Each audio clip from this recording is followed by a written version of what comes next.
Je m'appelle Morgan Lagravière, j'ai 33 ans et je suis barreur-régleur à bord du Maxi Edmond de Rothschild. Alors je m'appelle David Boileau, je suis le boat captain du bateau. Moi j'ai jamais fait le Jules Verne. Ce sera effectivement le premier trophée Jules Verne. Ça m'évoque plein de souvenirs d'adolescent. Je me rappelle du premier trophée Jules Verne. Ça m'avait beaucoup marqué à l'époque. Le trophée Jules Verne, oui, forcément c'est un rêve, parce qu'aller faire le tour du monde, le tour de la planète, c'est quand même pas anodin. Donc j'avais tenté de le faire dans le cadre du Vendée Globe il y a 4 ans. Malheureusement l'expérience a été un peu écourtée, donc je ressens toujours au fond de moi un peu cette frustration de ne pas avoir finalement bouclé cette boucle.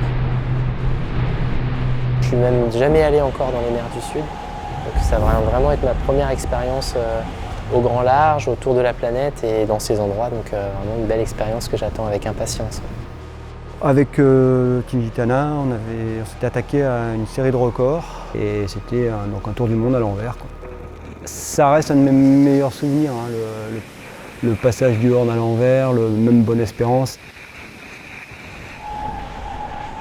La passion, elle est aussi importante et aussi intense finalement sur des supports plus légers à la journée qu'en course au large. Moi, j'ai la certitude que la pratique de ces supports-là permettent malgré tout d'aller capter et ressentir des choses, des sensations qui peuvent être convertibles sur des supports comme des multicoques ultimes.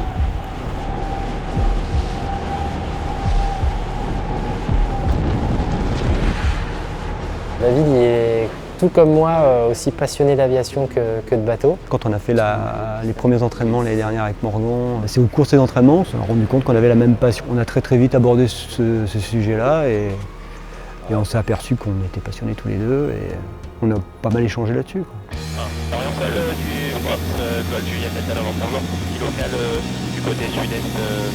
Ça alimente pas mal nos cartes et donc encore une fois finalement toutes ces sensations, tous ces exercices permettent quelque part de grandir un petit peu son expérience et son répertoire de sensations, d'aptitudes et je pense qu'effectivement ça permet d'être encore meilleur quand on se retrouve sur un bateau tel qu'il soit et encore plus un bateau comme Gitana. J'ai toujours aimé tous les bateaux sur lesquels j'ai travaillé, tout le temps.